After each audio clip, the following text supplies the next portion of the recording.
yang sekarang jadi content creator gitu ya. Saya cerita deh ibu-ibu gitu ya. Dia itu membuat konten aktivitasnya dia, which is emang ya dia emang melakukan itu gitu ya. Enggak yang benar-benar berpura-pura jadi orang lain harus tampil gimana.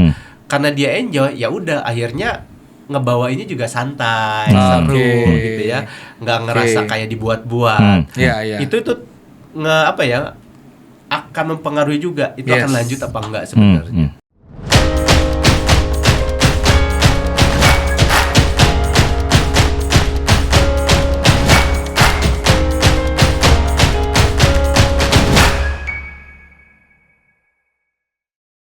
Assalamualaikum warahmatullahi wabarakatuh. Selamat datang di podcast Indonesia. Kembali lagi bersama saya Ahsanul Bisri dan saya Syamsul Hatta.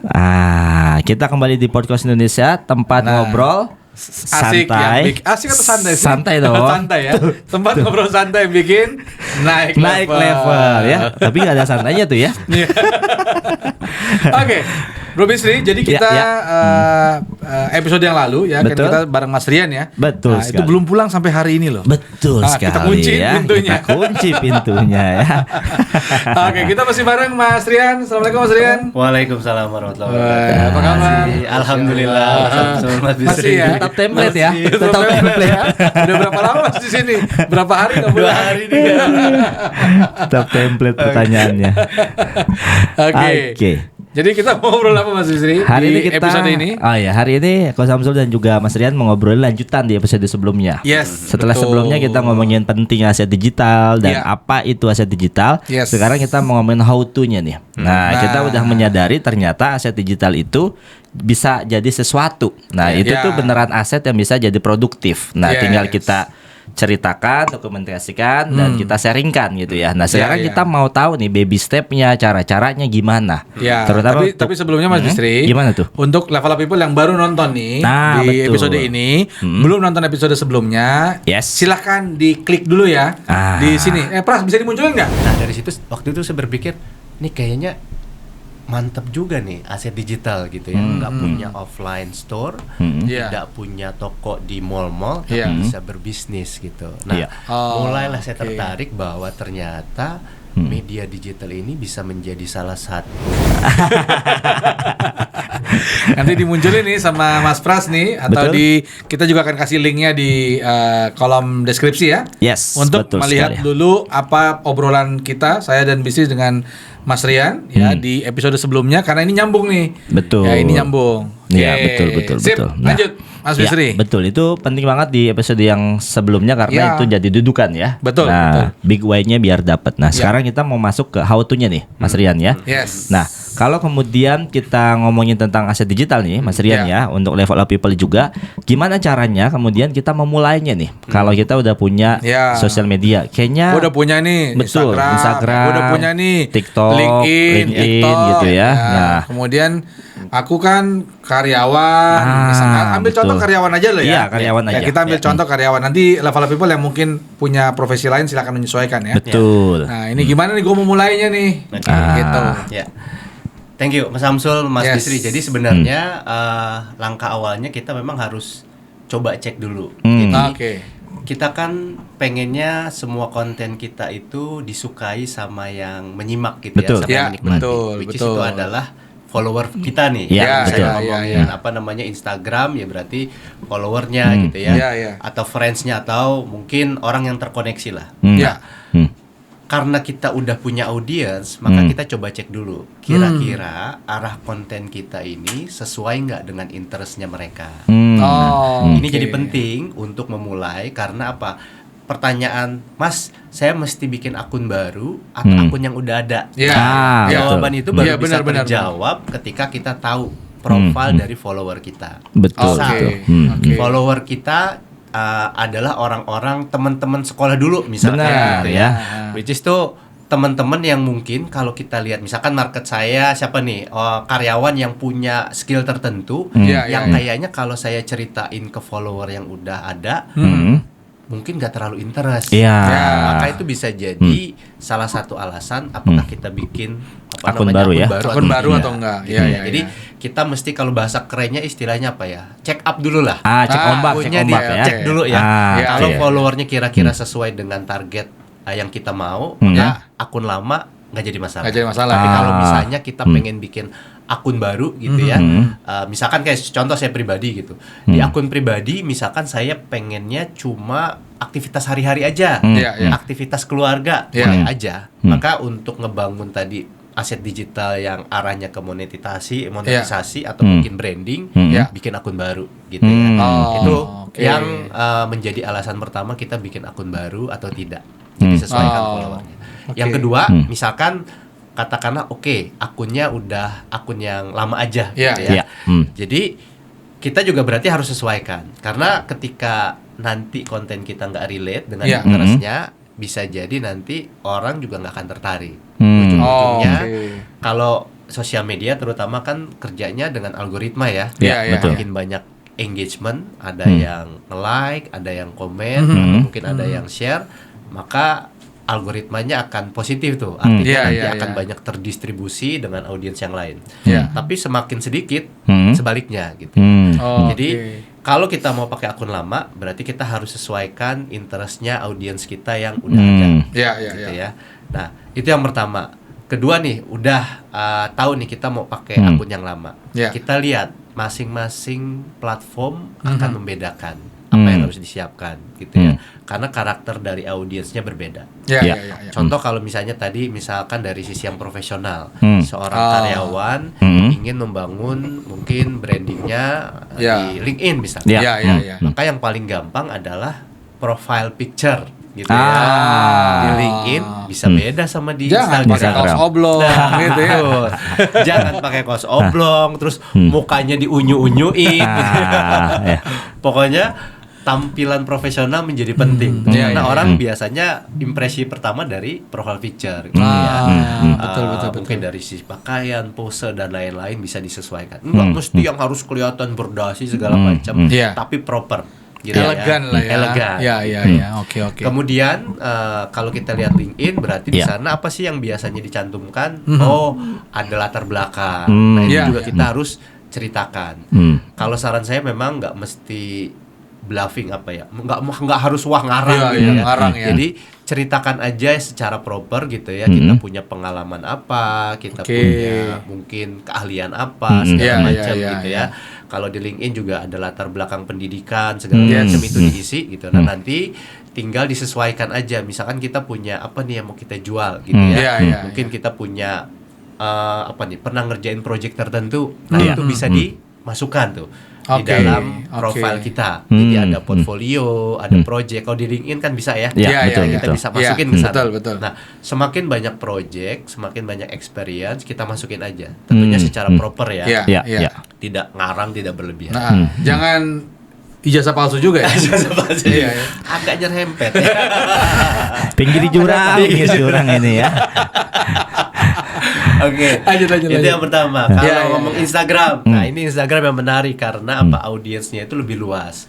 Bukan cuma kalangan profesional gitu ya, tapi dari sisi usia, dari sisi profesi gitu ya, itu juga beragam. Maka biasanya kalau kita bicara profile bio mungkin tidak seformal LinkedIn ya. Jadi foto boleh yang casual gitu ya. Tapi kalau bisa yang kelihatan juga mukanya gitu ya. Kadang-kadang ada foto pemandangan, ada dianya gitu ya, dianya kecil banget gitu ya, kayak semut ya gitu. Atau mungkin foto rame-rame gitu ya, dari sekian puluh orang ini dia ada di tengah gitu. Yang mana orangnya? Ini yang mana orangnya, suruh nebak gitu ya. Jadi usahakan juga proper dalam arti muka kita kelihatan secara utuh gitu ya. Jadi enggak gede banget gitu ya muka. Tapi jangan muka semua gitu ya.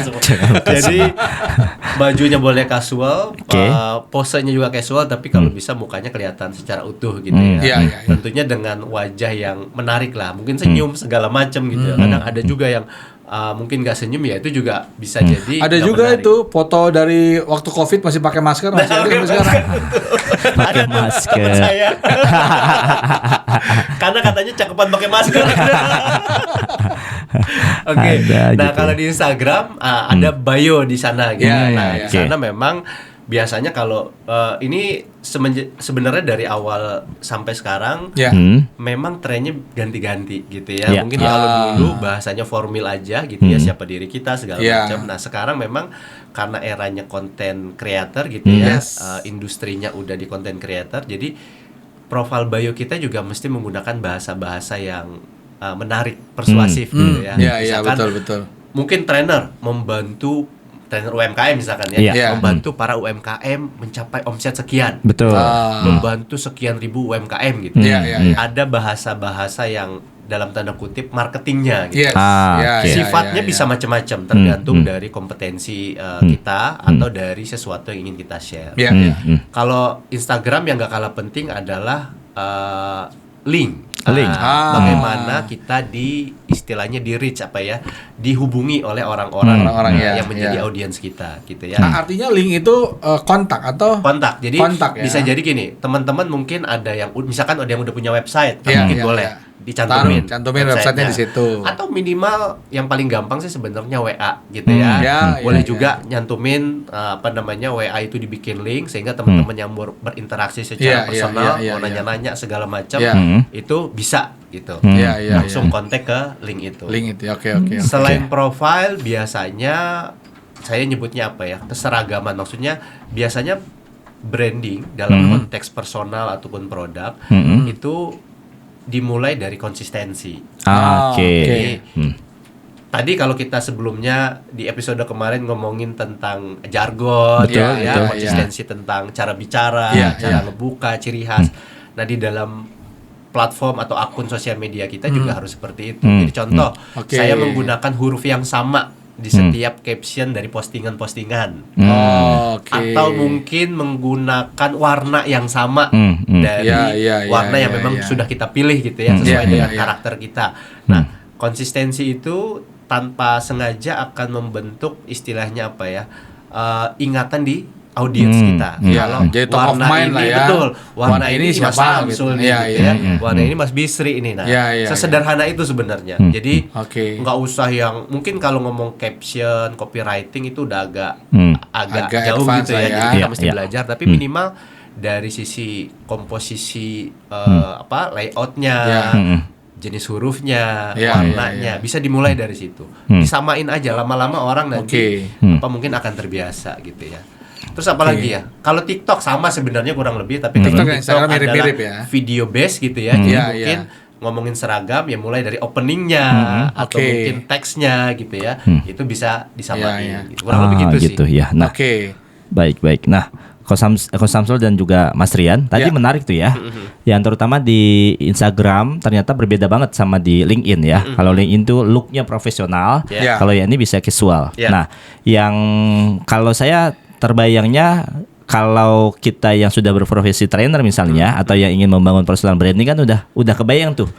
Saya profesinya apa, membantu apa gitu ya. Nah, kalau karyawan nih, dia perlu nyantuminnya tuh apa tuh? Misalnya apa part of atau apa tuh kalau di bio-nya biar kemudian dikenal gitu, keahliannya juga apa, pengalamannya berapa tahun. Itu gimana tuh? Sebenarnya gini, kayak ada banyak beberapa content creator yang mungkin bukan orang yang punya skill aneh-aneh gitu ya. Tapi misalkan dia cuma seneng foto gitu ya. Jadi ada beberapa teman yang dia seneng foto aja dan fotonya tuh emang random. Jadi misalkan human interest motoin orang-orang gitu ya. Tapi memang secara teknik dia punya skill di foto gitu ya. Nah, dia cuma kasih caption atau kasih keterangan di profile berbagi foto menarik setiap hari. Asik. Itu ya. Gitu ya. Jadi tidak mesti yang langsung menjual gitu ya. Seperti kita trainer misalkan membuat atau membantu siapa, tapi lebih ke apa yang dia lakukan sebenarnya nggak jadi masalah. Gitu. Jadi dimulai dari yang kayak gitu juga bisa juga. Oke. Jadi kalau karyawan tuh misalnya dia di bagian apa, misalnya bagian finance gitu ya, expert di bidang expert dalam hal finance gitu atau apa gitu, itu juga bisa ya. Bisa. Jadi contoh misalnya ngomongin finance nih, misalkan dia ini ngebahas finance dari aspek yang lebih mudah katakanlah gitu ya. Kan kadang istilah finance tuh susah ya. Mungkin dia bisa kasih profilnya ngebahas finance dengan cara yang paling gampang. Bisa sederhana itu gitu ya. Ngebahas finance supaya gampang dipahami orang awam. Misalkan jargon sederhana itu sebenarnya bisa jadi tuh. Kalau di dalam ilmu marketing atau branding disebutnya brand statement sebenarnya. Jadi saya itu mau memposisikan apa dalam akun saya. Ngebahas ini dengan mudah, ngebahas ini dengan apa gitu. Nah itu statement sebenarnya. Saya jadi ingat ada beberapa konten-konten dari para pilot ya, yang kemudian ya ada yang bilang semua jadi tahu, semua jadi paham gitu kan. Jadi apa-apa yang ada di kokpit gitu ya, orang jadi tahu gitu. Oh, kokpit itu kalau mendarat sudut pandangnya begini loh. Oh, ini loh yang harus disiapkan kalau pesawat mau berangkat gitu-gitulah gitu. Sesederhana yang memang dia lakukan rutinnya gitu ya. Dia rutin ketika dia mau berangkat, persiapan pesawatnya bagaimana, sambil dia nyiapin, sambil dia record, sambil dia rekam gitu. Gitu ya. Berarti bisa juga misalnya teman-teman level up people di sini yang mungkin di kantor gitu, atau mungkin ada juga yang di karena saya dulu beberapa kali masuk area tambang, mungkin dia kerja di tambang gitu ya, ya memvideokan atau mendokumentasikan aktivitas-aktivitas di sana gitu. Betul. Gitu ya, bisa gitu ya. Betul. Nah, jadi memang kadang-kadang apalagi di era mungkin di era digital sekarang. Dulu kan kayaknya cerita orang lain gitu ya, bukan sesuatu yang menarik untuk orang lain, karena mungkin memang tidak banyak yang cerita karena medianya terbatas gitu ya. Kemudian orang juga nggak sekompleks sekarang nih profesi gitu.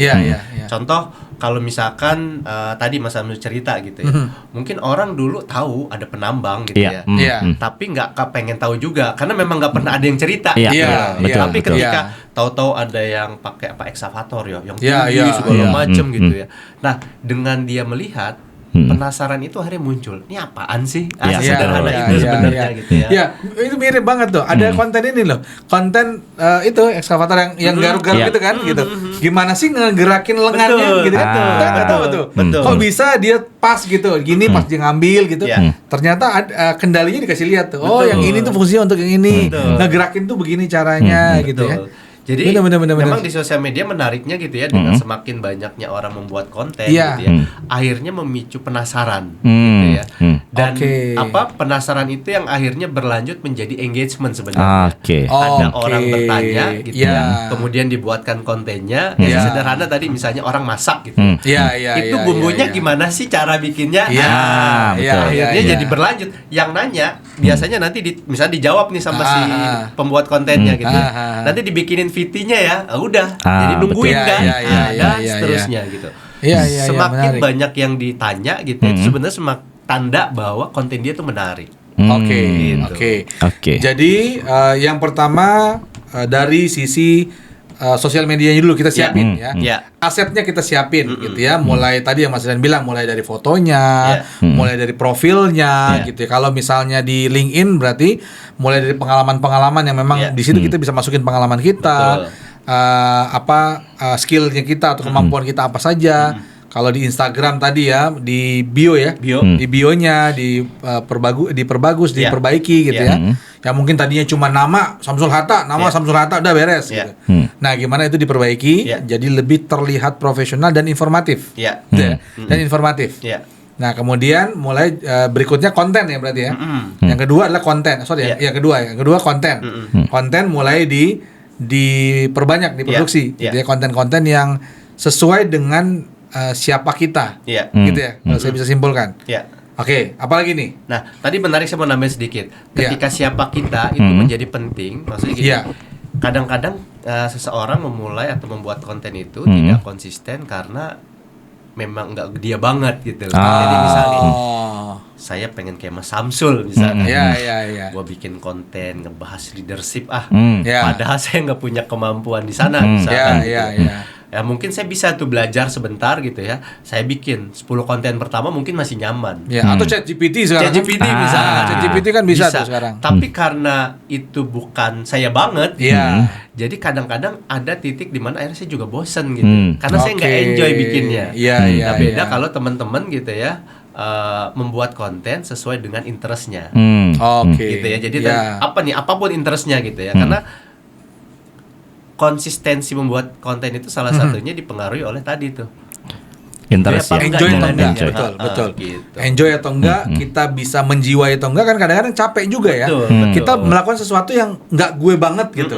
Kadang-kadang lelah mental juga. Betul, capek ya. Capek juga kan. Ya, kalau capek kita ganti lagi, lama-lama nggak konsisten berarti kan. Ya. Dan itu yang sering terjadi kan ketika orang-orang yang mungkin kadang-kadang yang sekarang jadi content creator gitu. Saya cerita deh ibu-ibu gitu ya. Dia itu membuat konten aktivitasnya dia, which is emang ya dia emang melakukan itu gitu ya. Enggak yang benar-benar berpura-pura jadi orang lain harus tampil gimana. Karena dia enjoy, ya udah akhirnya ngebawainnya juga santai, seru gitu ya, nggak ngerasa kayak dibuat-buat. Itu akan mempengaruhi juga itu akan lanjut apa enggak sebenarnya. Ya. Menarik. Apalagi Mas Rian, langkah yang selanjutnya? Ketika udah gitu ya, sebenarnya sih kalau bicara teori sosial media marketing gitu memang kita harus membuat yang kita sebut dengan pilar konten. Apa itu pilar konten? Pilar konten ini sebenarnya adalah topik-topik besar gitu ya yang ingin kita bahas di dalam konten kita. Jadi teman-teman mungkin nanti kalaupun mulainya dengan seadanya, tapi juga jangan berarti random kalau bisa gitu ya. Supaya apa? Supaya nanti bisa terukur.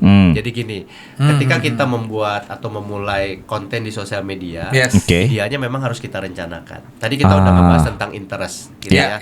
Topik apa nih yang mau dibahas? Nah, tentunya di dalam sebuah topik kita harus turunin lagi. Bahasa kerennya namanya niche gitu ya. Niche. Nah, apa nih niche gitu? Niche ini sebenarnya adalah pengelompokan dari sebuah topik gitu ya, dari yang sifatnya general jadi lebih kecil gitu ya. Contoh misalkan sebuah topik yang general menjadi lebih kecil. Jadi lebih kecil. Misalkan Mas Bisri apa nih? Public speaking. Misalkan. Public speaking ini kan sebenarnya kalau ngomong payung besarnya apa sih? Komunikasi gitu ya. Jadi trainer komunikasi gitu ya. Komunikasi itu ada macam-macam. Dan salah satunya adalah public speaking. Itu udah lebih kecil tuh. Kita sebutnya ada niche, ada sub niche gitu ya. Tapi ada lagi mungkin yang spesifik niche gitu. Dari public speaking ini sebenarnya public speaking untuk siapa nih? Gitu ya. Misalkan untuk politikus nih misalkan supaya ngomongnya bener. Iya betul ya, jangan sampai tuh ya kejadian. Jangan sampai jadi bahaya ya. Kok nggak bisa ini aja sih TOL. Jadi misalnya public speaking gitu ya. Mungkin ada sekarang teman-teman yang mau menjadi seorang trainer. Berangkatnya dari praktisi, dari karyawan nih buat teman-teman yang karyawan.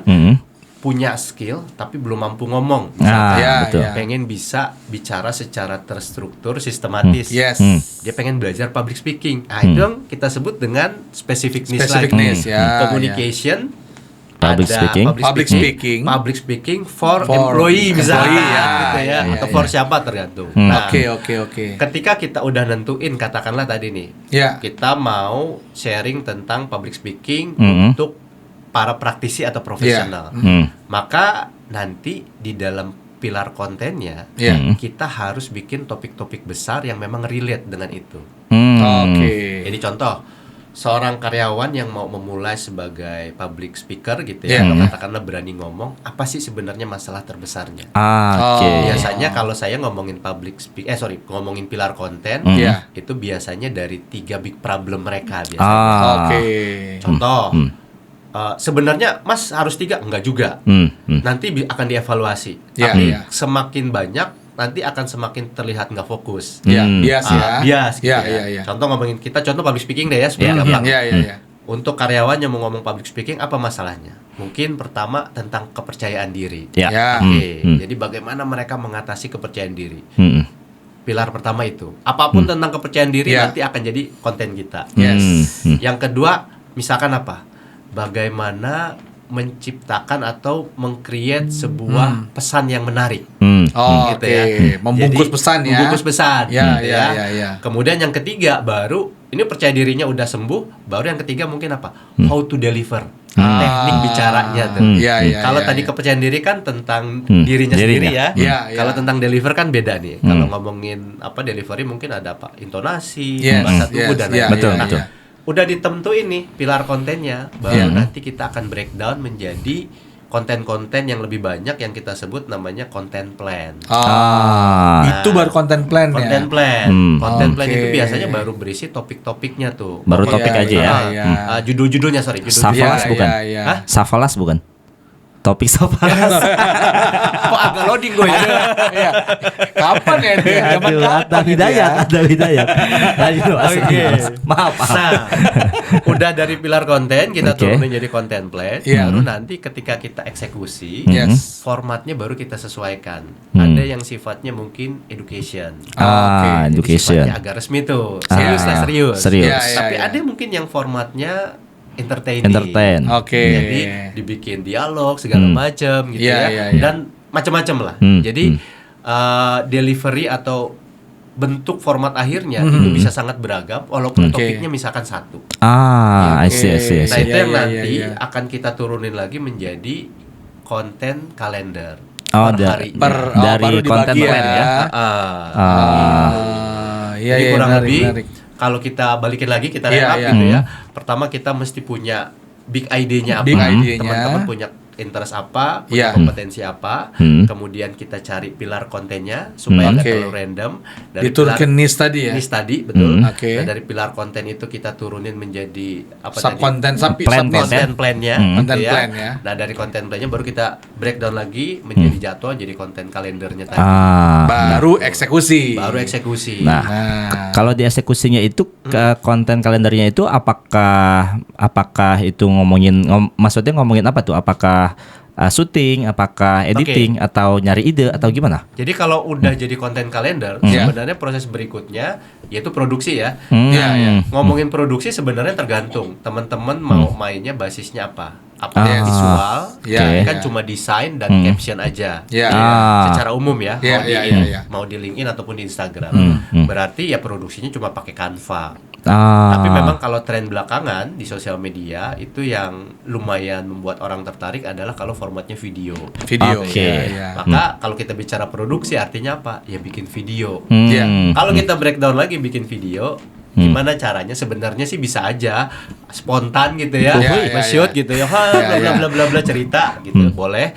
Tapi kalau memang yang nantinya mau bikin serius, kadang-kadang memang orang yang nggak terbiasa terutama dia harus bikin skrip dulu supaya nggak ngalor ngidul gitu ya, supaya nggak ngalor ngidul, biar terarah ya, supaya terarah. Termasuk poin-poin penting apa nih yang mau disampaikan. Jadi sesederhana kalau nggak bisa langsung ngomong maka dia bikin skrip terus baru syuting. Tapi kalau bisa langsung ngomong gitu atau terbiasa ngomong depan kamera bisa aja langsung ngomong. Nah, tapi ada yang menarik nih. Yang ini saya sering dengar ya dari beberapa teman-teman yang kalau mau bikin konten, gue tuh bingung ngerekamnya gimana.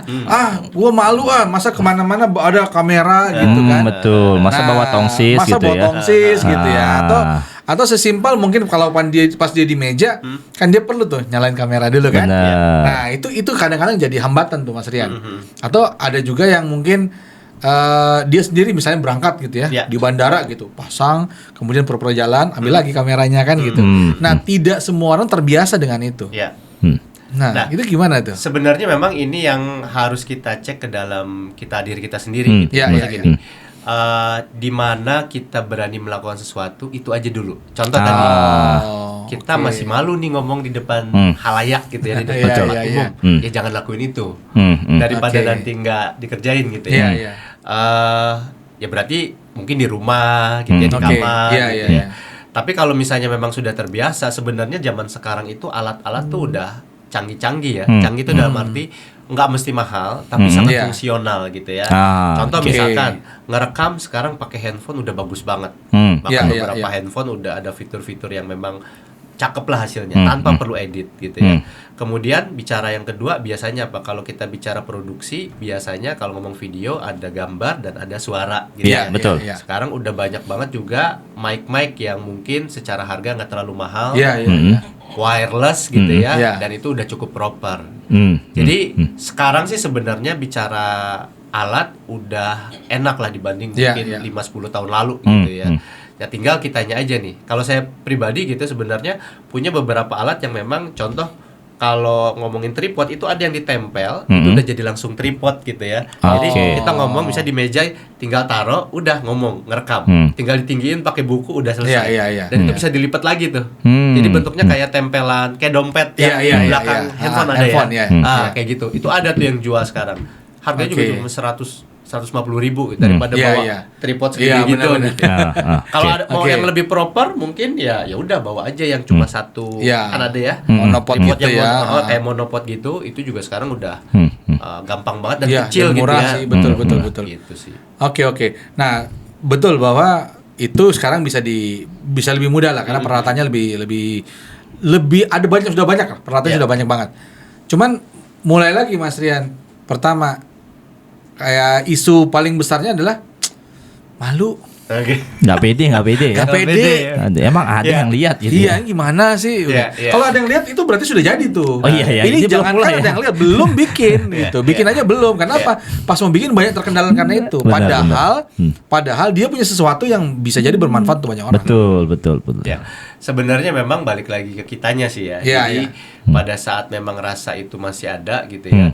Sebenarnya kita tinggal cari mana yang membuat kita paling nyaman. Maksudnya mungkin goalnya ya jangan cuma pengen dilihat orang. Tadi sekedar yang tadi saya cerita di episode sebelumnya tentang orang membuat kopi gitu ya. Goalnya adalah mendokumentasikan aktivitas. Jadi dia bikin kopi, direkam gitu ya. Atau teman-teman punya skill lain, mungkin lagi ngerjain apa, udah rekam aja dulu. Mungkin awal-awal kan kalau masih gemeter ngomong, nggak usah pakai suara.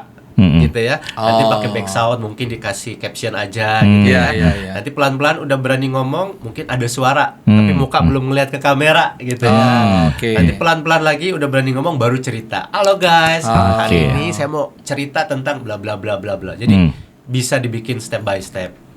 Atau memang tanpa wajah sama sekali ya. Betul. Kan sekarang ada tuh kalau misalnya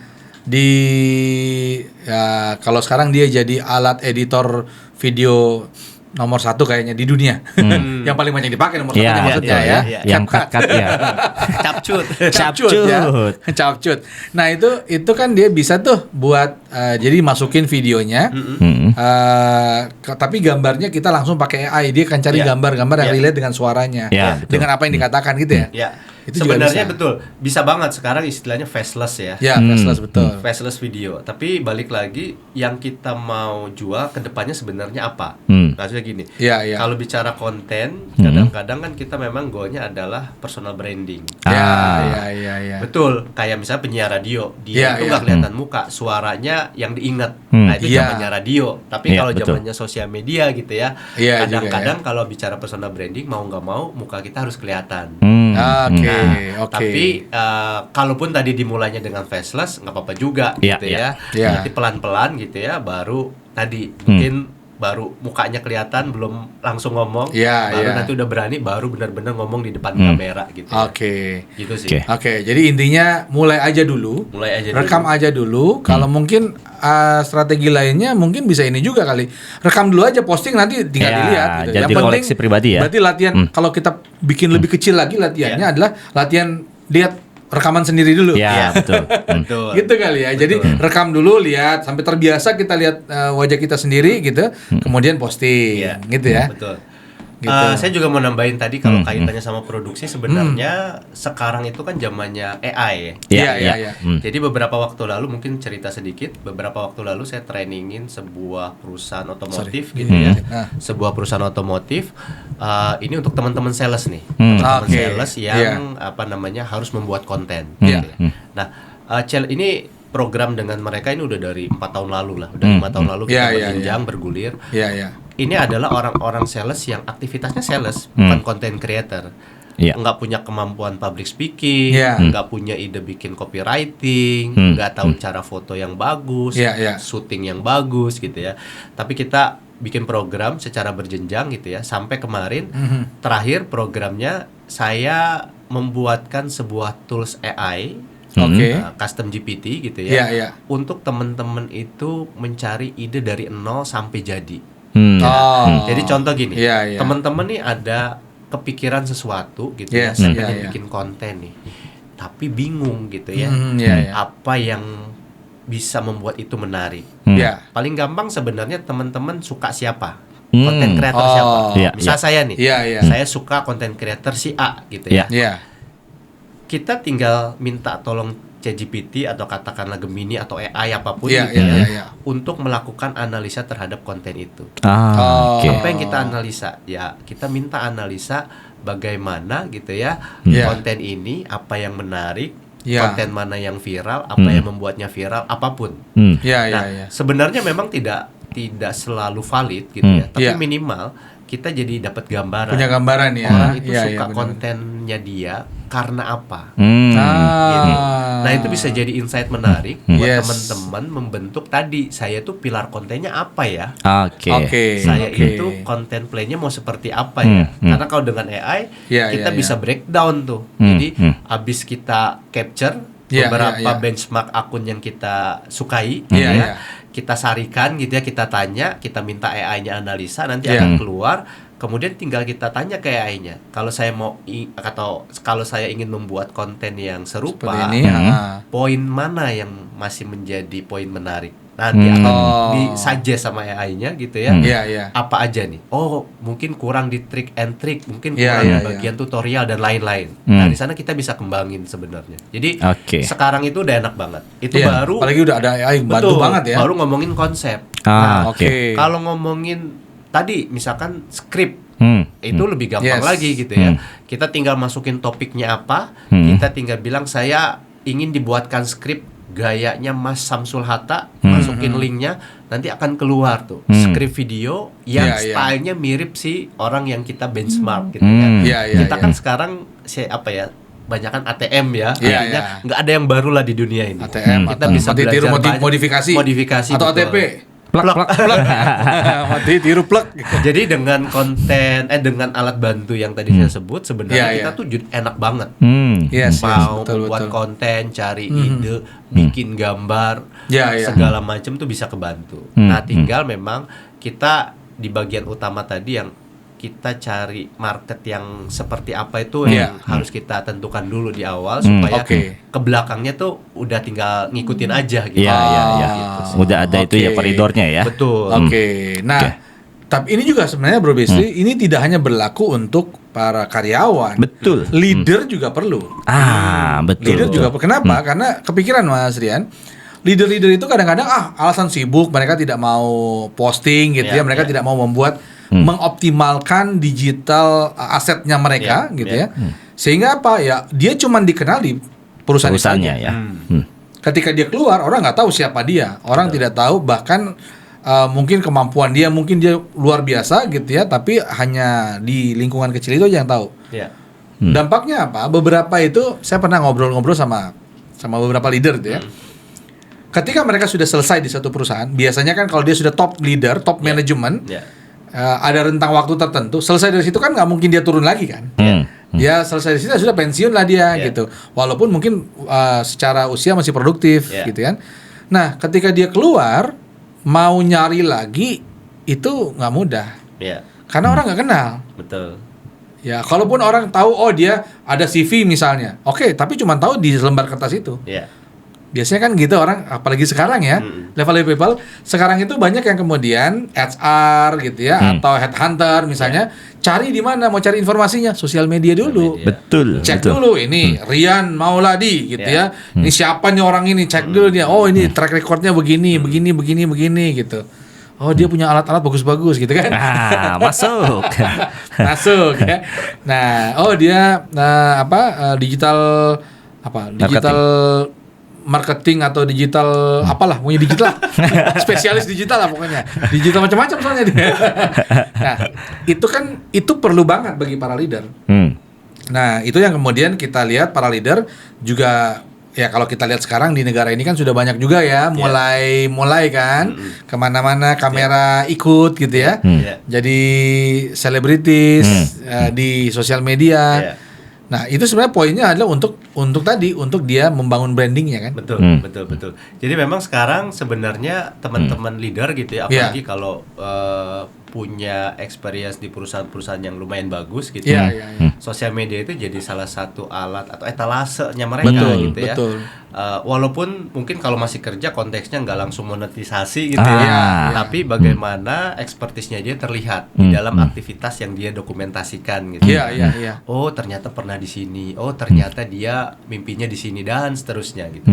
Dan itu semua gratis gitu ya. Artinya di sosial media itu kan gratis kan. Gitu. Ya, tapi kalau misalnya leader-leader juga bingung nih, ya, gue mau belajar kemana ya? Gitu. Asik ya.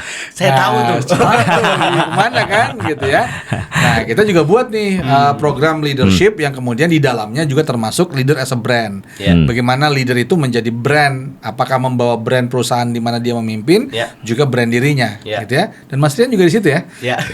Asik. Jadi sebenarnya gini, sekarang kan kalau kita bicara Gojek misalkan, Gojek itu sekarang itu brandnya terbangun bukan karena produknya doang gitu ya. Betul. Kenapa orang banyak, walaupun katanya kemarin ada layoff segala macam, anyway mungkin di masa jayanya atau di zaman startup gitu ya, banyak startup itu yang menerapkan strategi namanya employer branding. Banyak karyawan-karyawan itu yang sharing gitu ya, kehidupan di kantornya. Bahkan dibikinin akun kalau Gojek ada live at Gojek. Betul. Harapannya apa sebenarnya itu part of brandingnya Gojek untuk kalau gua rekrut nggak usah susah-susah tapi orang malah pengen gitu. Betul. Jadi nggak cuma personil sebenarnya, perusahaan itu menggunakan sosial media itu untuk bagian dari brandingnya dia, bukan sebagai layanan atau jasa yang dia punya gitu ya, tapi sebagai entity yang menyenangkan, bagus, prospektif, akhirnya orang banyak yang pengen ke sana. Ujung-ujungnya rekrutmennya gampang, nggak usah ribet-ribet gitu ya. Udah banyak yang ngantri karena udah pada pengen dari lihat sosial medianya dia. Jadi termasuk juga kalau kita berbicara level people mungkin yang punya, mungkin level people di sini ada yang UMKM gitu ya, atau mungkin juga bekerja di sebuah perusahaan, baik perusahaan nasional maupun multinasional. Apa yang kita bicarakan ini dari tadi itu adalah sebenarnya untuk juga bisa menaikkan brandingnya si organisasi atau perusahaannya. Betul. Gitu Dan kan? itu sekarang by design. Makanya tadi saya bilang employer branding itu sekarang banyak diinisiasi oleh perusahaan untuk merangkul, mengajak karyawannya itu mendokumentasikan aktivitas-aktivitas di pekerjaannya masing-masing gitu. Nah ini jadi poin plus juga buat organisasi yang tadi kita bahas gitu ya. Gitu. Dan ini yang kemudian kita buat juga ya programnya di inidia.id gitu ya. Teman-teman yang mungkin mau belajar silahkan ya.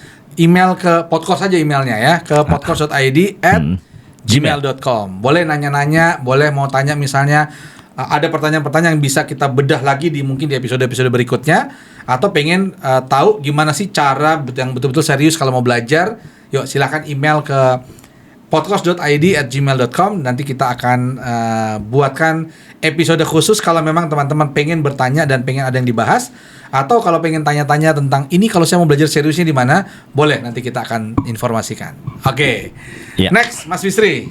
Nah, saya tuh penasaran nih, Mas Rian. Kalau seandainya kita mau mulai nih, udah ada toolsnya, udah tahu niche-nya apa gitu ya. Nah, udah ada nih kalendernya gitu ya. Nah, better kita itu mulai di satu platform aja atau semuanya kita hajar. Karena kan macam-macam tuh ya. Ada yang visual, ada yang video. Nah, kita tuh ngukur diri kita mulainya dari mana dulu, kayak gimana, Mas? Ini pertanyaan yang sering banget ditanyain gitu ya. Betul. Di mana nih? Idealnya memang kalau resource-nya ada di semua platform. Idealnya. Tapi kayaknya kalau misalnya kita baru mulai sendiri gitu ya, apalagi teman-teman mungkin dari aktivitas sehari-hari gitu ya. Teman-teman pastikan gitu ya. Mungkin kalau akun boleh ada semua, tapi kalau yang mau diseriusin sebaiknya pilih dulu mana yang menurut teman-teman sanggup untuk dikelola dengan baik. Jadi misalkan nih, saya kayaknya basisnya video nih, sukanya gitu ya. Gak apa-apa, mungkin di TikTok. Tapi ingat, kaitkan dulu audiens yang ditarget adanya di mana. Itu yang paling penting sebenarnya. Jadi yang kita punya apa, kita mau buat seperti apa, kemudian audiens kita siapa, connect dulu ya. Nah, sosial media apa yang cocok untuk situasi ini atau atau kondisi yang kita bangun ini gitu. Betul. Baru nanti biasanya untuk awal-awal biasanya kita nyebutnya mirroring gitu ya. Dia bikin konten di Instagram gitu ya, mungkin video reels atau apa. Nanti dia mirroring, dia posting juga di YouTube Short gitu ya, atau mungkin di TikTok gitu. Itu juga boleh. Nah, nanti sebenarnya kayak tadi saya bilang, pilar konten apakah kalau kita udah nentuin 3 terus akan selanjutnya seperti itu? Enggak. Biasanya nanti kita akan evaluasi itu. Selama 3 bulan kita konten gitu ya. Ada nggak nih yang sesuai dengan harapan? Entah itu engagementnya gitu ya. Entah itu apa mungkin ada yang tertarik apa enggak dan lain-lain gitu ya. Nah, boleh nggak diganti? Ya boleh banget. Nah, jadi makanya tadi saya bilang harus direncanakan, nggak random supaya kita bisa tahu kapan kita ganti strategi A, kapan kita ganti strategi B gitu ya. Misalnya pilar kontennya yang sebelumnya atau niche-nya yang sebelumnya ini public speaking buat karyawan, tapi ternyata kok kayaknya low banget nih engagementnya, jarang yang tertarik. Oh ya udah, tinggal diganti gitu ya. Oke, jadi ada ukurannya ya. Kita bisa evaluasi ya. Betul. Kan kalau di dalam sosial media platformnya juga ada data insight betul, gitu ya. Betul. Jadi kita bisa mainkan itu. Suka nggak suka di dalam sosial media kita harus ikut dengan market karena ya memang rajanya adalah audiens gitu ya. Interestnya mereka apa, maka itu yang harus kita coba fulfill dan alignment sama kita punya konten.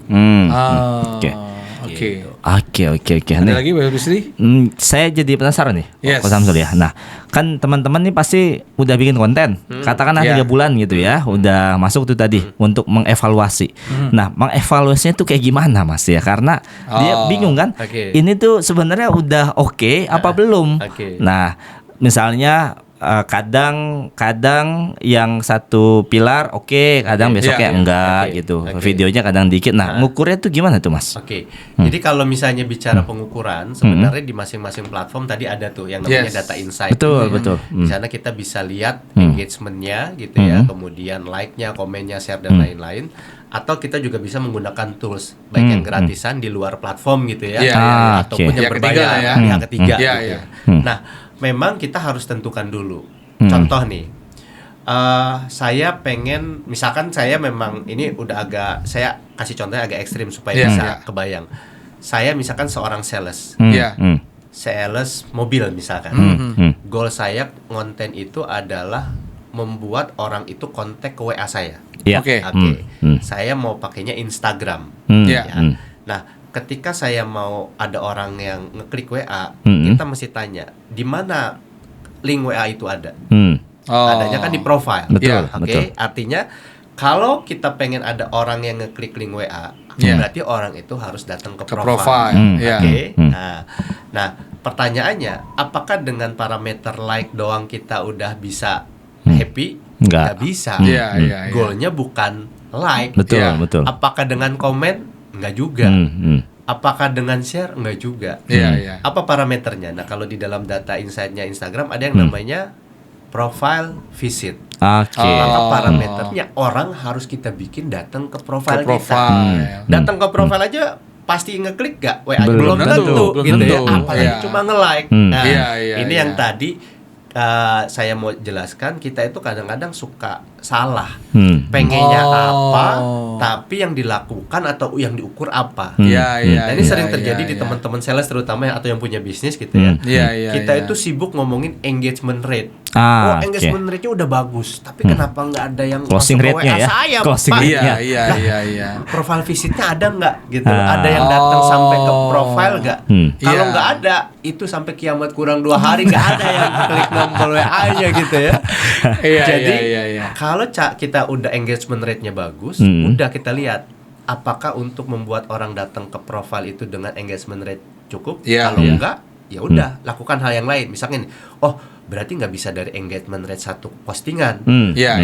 Kita kan lihat naturalnya orang ketika lihat sosial media apa?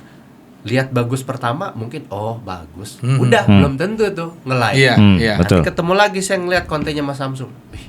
Bagus juga nih. Nge-like udah. Nanti ngelihat lagi, bagus lagi. Apaan sih nih Mas Samsul? Mulai komen nanya, apaan sih Mas Samsul? ngelihat lagi bagus kontennya Mas Samsul, bagus nih, share nih kayaknya manfaat nih.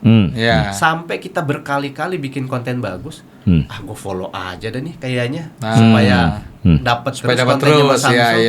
Kalau mau follow kan datang ke profile. Apakah langsung ngelihat itu kita link kita belum tentu. Mungkin dia cuma follow doang. Apa yang membuat dia ngeklik link WA kita? Salah satunya adalah ketika dia penasaran. Maka apa yang membuat audiens kita penasaran itu yang harus kita lakukan di konten kita. Mungkin dengan postingan kalau ada yang mau tanya silakan klik misalnya atau mungkin teman-teman bikin sesuatu yang membuat orang bertanya-tanya apapun itu gitu. Jadi kita harus tahu behaviornya audiens itu seperti apa. Jadi nggak ujuk-ujuk orang ngelihat postingan kita terus dia langsung lihat nomor WA kita. Betul. Itu yang akhirnya orang itu sering patah hati gitu ya.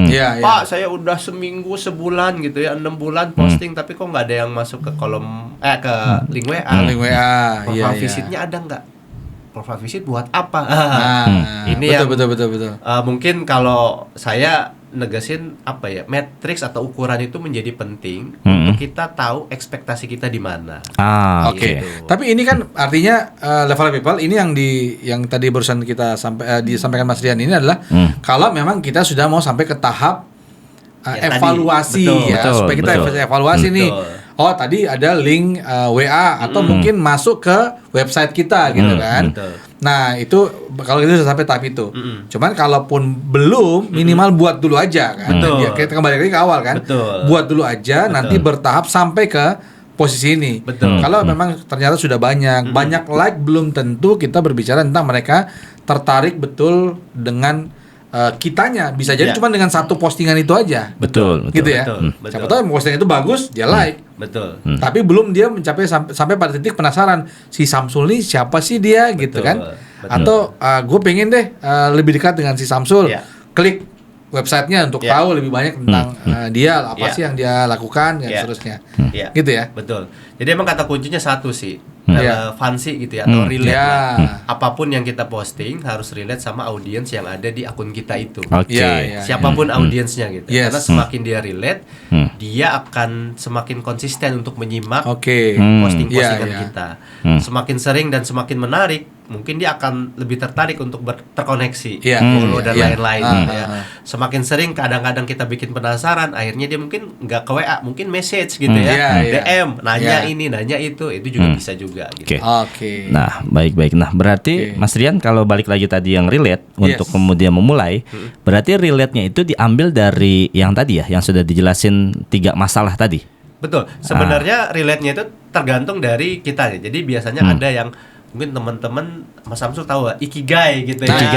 Apa yang kita suka, apa yang kita bisa gitu ya. Kemudian satu lagi apa Mas Samsul saya lupa tuh. Kuasai. Pokoknya intinya kita harus tahu gitu ya apa yang kita suka, apa yang kita bisa dan audiens kita juga suka gitu ya. Sehingga apa nih, atau bisa dimonetize lah bahasanya kalau nggak salah di ikigai gitu ada 4. Artinya apa nih? Ketika itu sudah sesuai, maka biasanya apapun konten yang kita buat gitu ya, walaupun pilarnya ada macam-macam, biasanya tetap punya engagement sama audiens kita gitu ya. Dan tentunya itu harus dievaluasi terus. Bisa jadi mungkin dari 3 pilar ada 2 pilar yang disukai, tapi ada 1 pilar yang nggak disukai gitu ya. Kita ganti aja gitu. Nah, kalau ini Mas Rian, gimana caranya kemudian kita udah mulai ngonten nih, ngonten. Nah, untuk kemudian tetap konsisten. Nah, kalender konten udah dibuat, udah ada jadwal syuting, tapi syutingnya enggak gitu kan. Nah, tapi produksinya enggak. Nah, gimana caranya untuk konsisten nih, untuk terus-menerus ngasih tahu orang saya tuh punya keahlian ini, saya bisa ngebantu kamu ini gitu. Nah, memang sebenarnya tergantung dari format konten. Kalau format kontennya a day in my life gitu ya, atau seperti vlogging atau vlog, rata-rata mereka bikinnya on the spot gitu ya, atau spontan ketika mereka beraktivitas. Tapi kalau sifatnya memang bisa direncanakan, biasanya teknik kayak teman-teman tadi saya cerita, teman-teman sales lah. Mas, hari-hari kan gua jualan Mas, gimana nggak sempet lah bikin konten gitu ya. Bikin konten, bikin skripnya, nyari idenya gitu. Maka biasanya teknik yang dipakai adalah teknik batching. Jadi maksudnya gimana? Mereka bikin sekaligus dalam rentang waktu tertentu. Contoh untuk seminggu ke depan. Mungkin mereka bikinnya pas weekend. Nah, di dalam weekend katakanlah dia posting 1 hari 2 kali. Jadi kalau misalnya Senin sampai Jumat berarti kan 2 kali 5 ya. 10 kali 10 konten gitu ya. Maka mungkin di hari Sabtu dengan AI dengan segala macam dia cari konten 10 topik gitu ya, 10 judul sesuai dengan pilar konten. Hari Minggunya dia produksi. Tinggal nanti tiap harinya dia scheduling pakai tools aja. Kalau di Instagram ada yang Facebook Creator Studio gitu ya. Atau pihak ketiga juga banyak gratis. Itu di scheduling aja. Jam berapa? Nah, jamnya itu nanti disesuaikan sama audiens kita tuh rata-rata ramenya jam berapa. Kalau dulu kan memang ada strategi macam-macam. Di statistiknya kelihatan ya. Data Insight juga kelihatan. Atau kita mau random aja deh, misalkan kita cobain aja pagi sama sore dulu. Ya nggak apa-apa juga. Nanti tinggal dianalisa gitu. Dengan teknik batching harapannya konsistensi itu bisa kejaga tuh. Karena biasa gini, kalau dari pengalaman saya ke teman-teman tadi yang otomotif gitu ya, teman-teman sales, itu masalah mereka tuh dicari ide. Ya, betul. Cari ide sekarang sudah tersolving pakai AI. Masalah kedua produksi gitu ya. Udah ada idenya judulnya, tapi pas produksi lagi sibuk aktivitas gitu ya, pas jualan segala macam. Maka ya udah cara nyikapinya kita bikinnya di batching aja. Mungkin ada nggak mesti Sabtu Minggu sih. Mungkin ada 1 hari yang memang kita khususkan. Kalau misalnya ini mau bikin kontennya di kantor, ada 1 hari yang kita memang bikin konten gitu ya. Dan itu memang harus kita disiplinkan gitu ya. 3 jam misalkan gitu ya. Udah bikin konten berapa konten tadi misalkan 10 gitu ya. Udah setelah itu baru di posting di scheduling. Itu sih mungkin yang biasa dipakai gitu ya. Level people, kalau misalnya level people ada kendala-kendala atau ada yang dari apa obrolan kita ini kan sudah jelas banget ya dari Mas Tian ya. Dari tahap pertama sampai dengan evaluasi tadi sudah dijelaskan. Nah, menurut level people gimana nih? Apalagi yang menurut level people bisa menjadi alasan. Nah, ini saya pakainya bahasa alasan nih, Bro Fikri, Bro Bisri. Nah, apalagi alasan yang bisa menahan level people untuk tidak membuat konten. Kalau memang dirasa itu perlu dilakukan. Gitu ya. Karena kan banyak orang gitu ya. Kemudian itu cuma jadi alasan doang gitu. Wow, ini yang susah. Udah dikasih tahu caranya, terus ininya lagi susah gitu. Pertanyaannya, lu mau nggak sih? Kalau nggak mau ya udah nggak usah gitu ya. Nah, tapi coba deh ditulis di komen apa yang betul-betul menjadi hambatan level up people dalam mulai membuat konten. Gitu ya, dalam membuat konten. Dan kemudian yang berikutnya adalah level up people, kalau kita rangkum nih Mas Rian, Bro Bisri, poinnya adalah pertama dari kita betul-betul aware dulu. Level up people bisa simak lagi di episode kita sebelumnya, 1 episode sebelum ini kita sudah bahas di awal bagaimana sih, untuk apa sih kita konten, gitu ya, ngapain sih kita mengoptimalkan digital aset kita, gitu ya. Nah ini sebenarnya berujung atau kemudian bermanfaat juga bagi diri kita, bagi bagaimana kita ke depan, gitu ya. Dan ini akan terkait erat. Nah, silakan disimak dulu. Nanti kalau memang belum, silakan disimak episode sebelumnya dan kemudian lanjut episode ini kita bahas detailnya. Sehingga apa harapannya level people nggak lagi menemukan alasan-alasan yang sebenarnya itu hanya menjadi alasan, bukan hal yang memang betul-betul terjadi. Karena kalau kita lihat nih Mas Rian, Bro Bisri, kan ada matriks ya. Betul. Ada mau, tidak mau, bisa, tidak bisa, bisa, tidak bisa, kemudian suka, tidak suka. Nah, tinggal nanti cari nih. Oh, saya belum buat karena tidak mau. Ini berarti matris mau dan tidak mau ya. Atau belum bisa, tidak mampu. Ya, mampu dan tidak mampu. Atau memang tidak suka. Gitu. Bisa, mau tapi nggak suka. Nah, tinggal cek dulu. Ada di mana nih di antara itu pasangan tadi. Yang level people rasa, oh iya ternyata saya nggak suka aja. Oh ternyata saya nggak mampu. Oh tidak mampu gampang, tinggal belajar. Oh saya nggak mau. Mampu sih, bisa sih. Kalau bilang bisa nggak? Bisa sih gitu. Tapi kayaknya nggak mau. Karena banyak juga Bro Bisri yang dia tidak mau tapi bersembunyi di balik bahasa tidak bisa.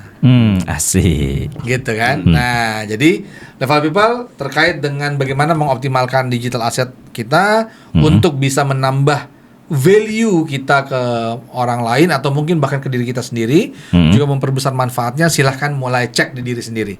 Karena mulainya dari situ ya Mas Rian ya. Betul. Mau kita belajar seperti apapun bikinnya, mau kita belajar editing videonya, bikin apa? Tadi Mas Rian sudah jelaskan dari topik besarnya, dari kita punya skill apa, dari turun ke sampai ke content plan di bawahnya gitu ya. Sudah kita desain, tapi kalau memang dasarnya memang kita nggak mau ya susah gitu. Oke, itu mungkin Bro Bisri. Mas Rian, terima kasih banyak. Sama-sama Mas ya, nanti kalau Level People pengen gali lagi tentang apa yang